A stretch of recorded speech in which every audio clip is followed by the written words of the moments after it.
Hello and welcome to video 10 in this programming series. So I'm going to start off reviewing what I did in the previous video. Um, the first thing I did was I added this urls.py file, which defines the URLs for this project. There's 3 of them.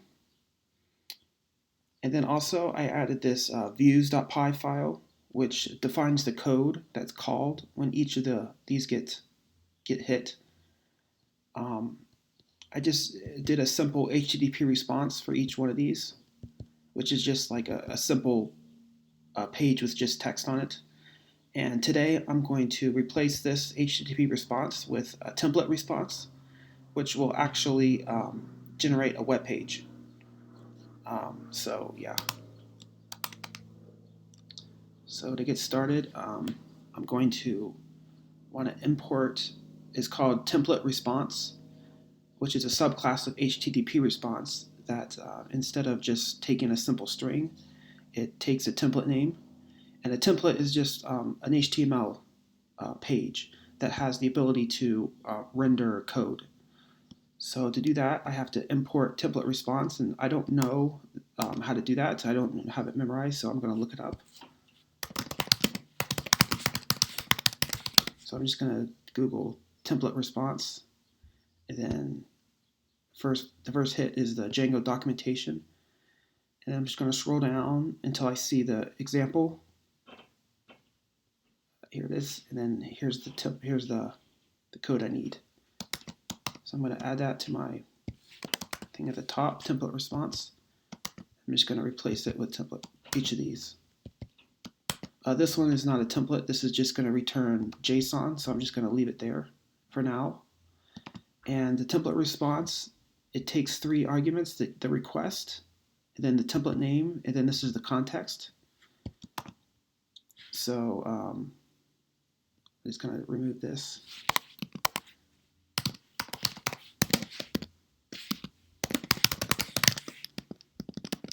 This locals just means we're going to pull all the local variables from within this block, and then we're going to and then it packs it up into a dictionary, and then it passes that on to template response.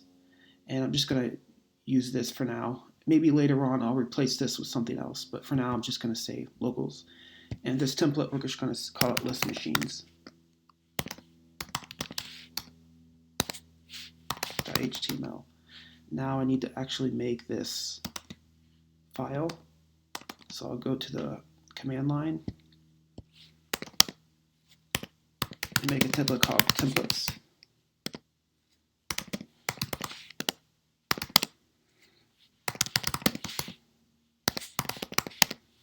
And I'm also going to do the same thing with this.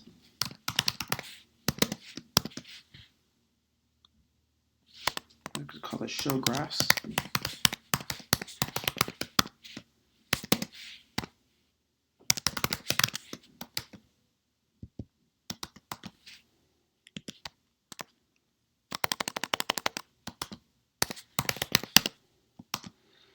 And then I'm going to open the file. We'll start with list machines. And I'm just going to make a really simple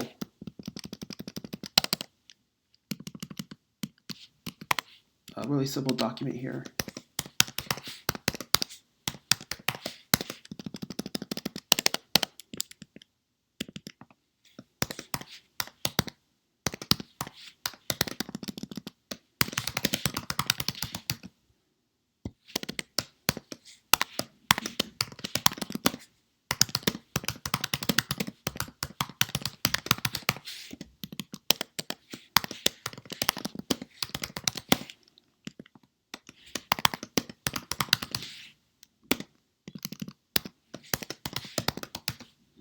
So this is just looping over this machine list, which comes from up here. We'll just call this machine list. And so this is part of the local scope, so it gets passed into this. And then it's a list. So we iterate over the list, and then inside this block here, between the for and the n4, this machine variable is available, and we put the two curly brackets, and that means that we put the value of this variable inside the document. So now we'll test it.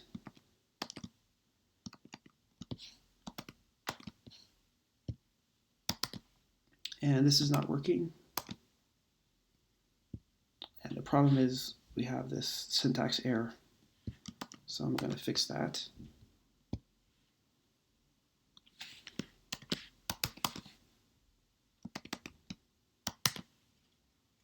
There it is. Now it shows the two machines. And what I want to do is have these be a link. I want this to link to the other page. So it'll be test machine. And this is just blank. So I'm going to build that one out, the show graphs. I'm just going to copy everything.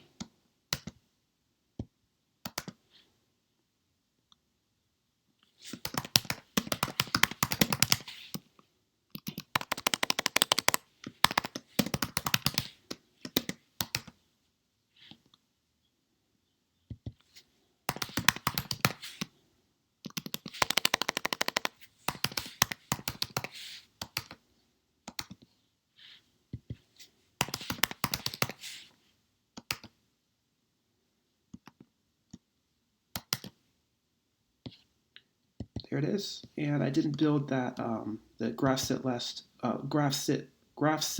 didn't build that yet, so it's going to be empty. Might as well just do that now. So I'm not going to do it this way. I'm instead going to do. I'm going to pull it from the database. So I'll say tick.objects filter machine equals machine.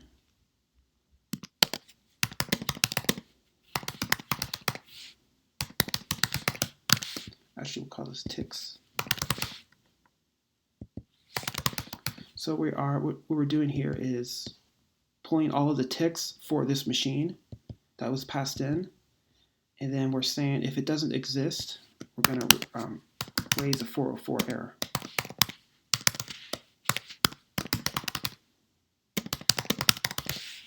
So this is just some simple validation. So like if you pass in like the wrong, like if I say machine 3, it's called machine, not machine name. I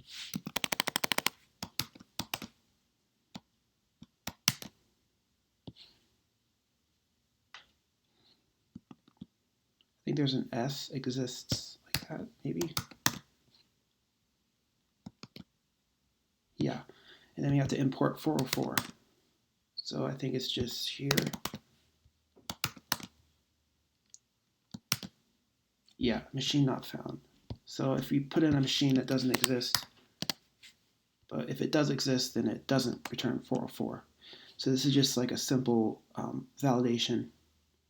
And so now we want to get the name of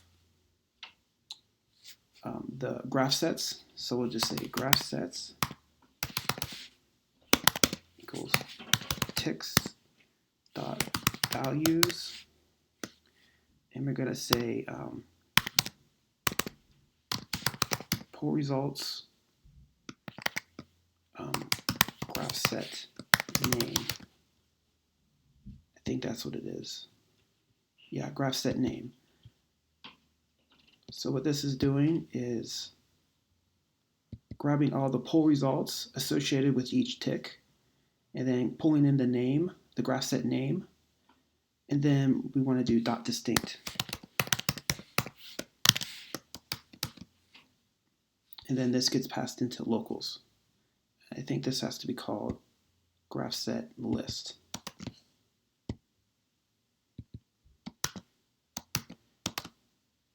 So we'll do this. I just pull result with no plural. There it is. So it only pulls one, but we also want to say values list, and then flat equals true.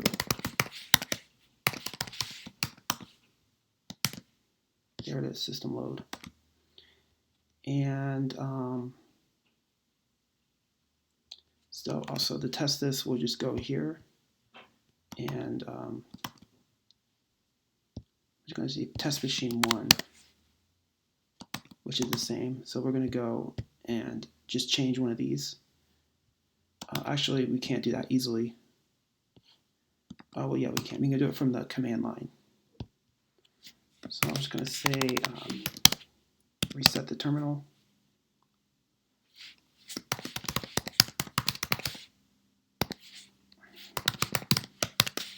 Actually, maybe it's easier just to do make a new tick.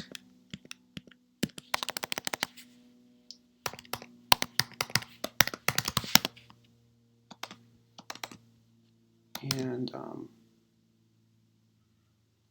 there it is. Now we'll just do this one.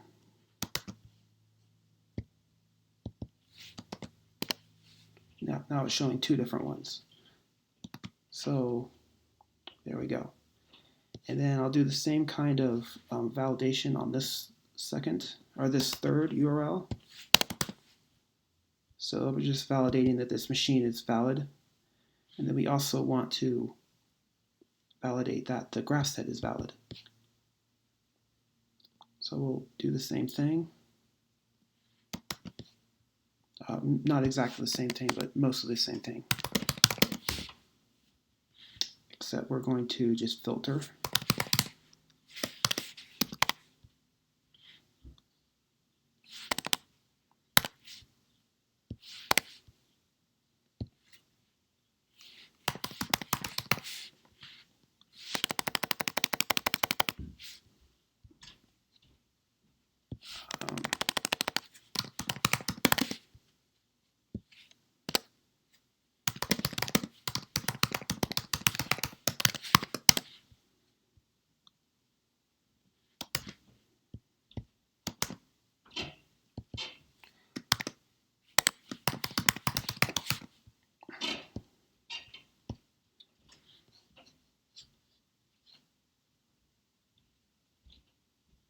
Yeah, so now we're pulling ticks, which is for the machine, and then we are pulling all of the pull results for the passed in graph set, and then we're seeing that there's actually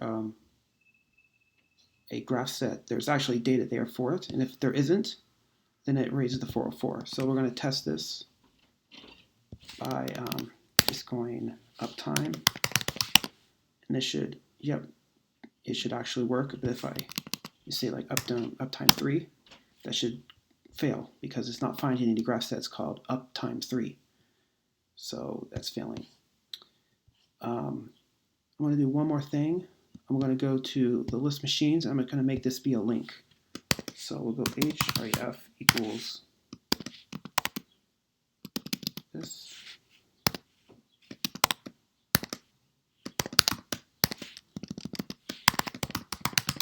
So it's an actual link, but instead of here, we're going to make it a URL.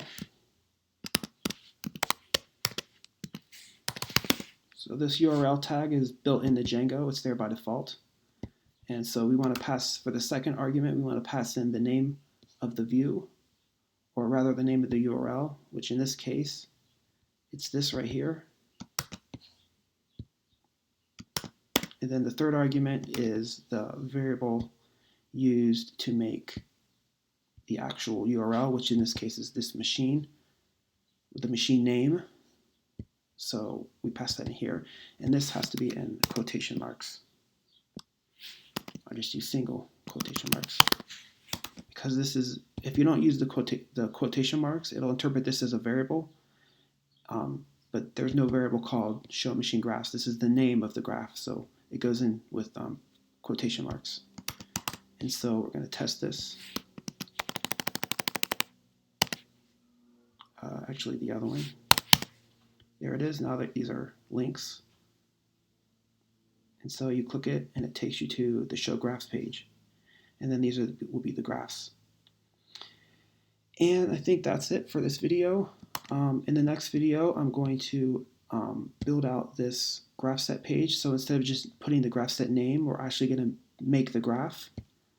And also, I'm going to build out this view down here so that it actually returns data. This is going to be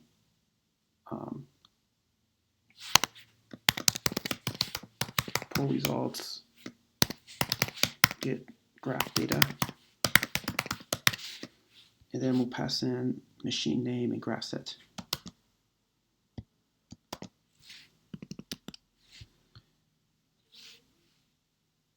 And this get graph data will define, and this just does a query that pulls basically all the data, and then it returns it as a list of X values and a list of Y values, and it will be JSON encoded, and this URL will be called from within this show graphs page, and we're going to add code that actually generates the graph, and we're going to use a library called Plotly.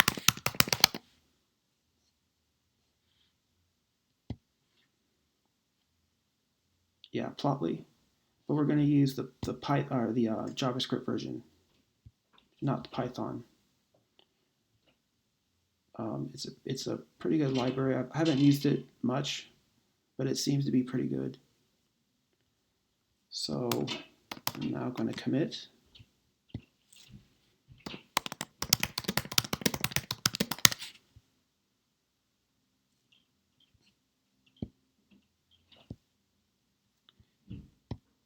And that's it. I will see you next video.